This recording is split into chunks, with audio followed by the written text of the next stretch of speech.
Hi ನಮಸ್ಕಾರ. ಒಬ್ಬರು bro support ಮಾಡಿ ಬ್ರೋ ಅಂತ ಮೆಸೇಜ್ ಮಾಡಿದ್ದಾರೆ. ಅವ್ರಿಗೆ ಸಪೋರ್ಟ್ ಮಾಡೋಕ್ಕಂತ ಇವಾಗ ವೀಡಿಯೋ ಮಾಡ್ತಾ ಇರೋದು. ಅವ್ರ ಚಾನಲ್ ನೇಮ್ ಬಂದು ನವೀನ್ ಜಿ ಅಂತ. ದಯವಿಟ್ಟು ಅವ್ರ ಚಾನಲ್ಗೆ ಹೋಗ್ಬಿಟ್ಟು ಎಲ್ಲರೂ ಸಪೋರ್ಟ್ ಮಾಡಿ. ಇವಾಗಲೇ ಅವ್ರು ಹೊಸದಾಗಿ ಯೂಟ್ಯೂಬ್ ಚಾನಲ್ ಓಪನ್ ಮಾಡಿರೋದು. ಅವ್ರು ಏನೇನೋ ವೀಡಿಯೋ ಹಾಕಿದ್ದಾರೆ, ಪಾಪ ಅವ್ರಿಗೆ ಸರಿಯಾಗಿ ಕಂಟೆಂಟ್ ಸಿಗ್ತಾ ಇಲ್ಲ ಅಂತ. ನಾನೊಂದು ಪ್ಲ್ಯಾನ್ ಹೇಳ್ತೀನಿ ಬ್ರೋ, ನೀವು ಹೋಗಿ ಮನೇಲಿ ಒಂದು ಅರ್ಧ ಗಂಟೆ ಕೂತ್ಕೊಂಡು ಯೋಚನೆ ಮಾಡಿ, ಪಕ್ಕಾ ಸಿಗುತ್ತೆ ಏನಾದರೂ ಒಂದು ಕಂಟೆಂಟು. ಇವ್ರನ್ನ ಕೇಳಿಕೊಂಡು ಇರೋಕ್ಕೆ ಹೋಗಬೇಡಿ.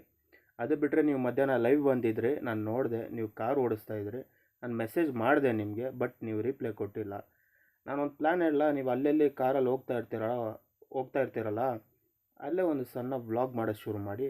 ಹಾಗೆ ಒಂದು ಕಂಟೆಂಟ್ ನಿಮ್ಗೆ ಸಿಗುತ್ತೆ ಆಟೋಮೆಟಿಕ್. ನೀವು ಮಾತಾಡೋದು ಕಲಿತಾ ಇದ್ದೀರಾ, ಸೊ ಇನ್ನು ಮುಂದೆ ಸ್ವಲ್ಪ ಕಲಿತ್ರೆ ಒಳ್ಳೆಯದಾಗಿರುತ್ತೆ ನಿಮಗೆ. ಒಳ್ಳೆಯದಾಗಲಿ ಅಂತ ನಿಮ್ಮ ಚಾನಲ್ಗೂ ಸರಿ. ಇವಾಗ ನೋಡಿ, ಇದೆ ಅಂತ ಮಾತ್ರ ನಾನು ಸಪೋರ್ಟ್ ಮಾಡಲ್ಲ, ಇಲ್ಲ ಅಂತ ಅಂದರೂ ನಾನು ಸಪೋರ್ಟ್ ಮಾಡ್ತೀನಿ, ಓಕೆನಾ? ನೀವು ಯಾರು ಬೇಕಾದರೂ ಬಂದು ನನಗೆ ಕೇಳ್ಬೋದು, ನಾನು ಅವ್ರ ವೀಡಿಯೋ ಮಾಡ್ತೀನಿ. ಜಸ್ಟ್ ನನಗೆ ಮೆಸೇಜ್ ಮಾಡಿ ಕಮೆಂಟ್ ಬಾಕ್ಸಲ್ಲಿ, ಏನಂತ ನಿಮ್ಮ ಚಾನಲ್ ಬಗ್ಗೆ ಹೇಳ್ತೀನಿ. ನನಗೇನಂದರೆ ಎಲ್ಲರೂ ಬೆಳಿಬೇಕಂತ ಅಷ್ಟೇ, ಅದು ಬಿಟ್ಟರೆ ಬೇರೆ ಏನೂ ಇಲ್ಲ.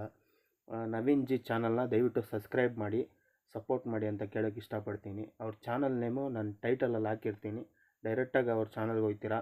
ಸದ್ಯಕ್ಕೇನೋ ಆ ಥರ ಅವರು ಕಂಟೆಂಟ್ ಎಲ್ಲ ಹಾಕಿಲ್ಲ, ನಾರ್ಮಲ್ ವೀಡಿಯೋಸ್ ಹಾಕಿದ್ದಾರೆ. ಇನ್ನು ಮುಂದೆ ಹಾಕ್ಬೋದು ಅವರು. ಸೊ ನಂದು ಚಿಕ್ಕ ಸಪೋರ್ಟ್ ಅವ್ರಿಗೆ. ಸೊ ಒಳ್ಳೆಯದಾಗಲಿ ಬ್ರೋ, ಎಲ್ಲರಿಗೂ ಒಳ್ಳೆಯದಾಗಲಿ ಅಂತ ವಿಡಿಯೋ ಎಂಡ್ ಮಾಡ್ತಾಯಿದ್ದೀನಿ. ಬಾಯ್.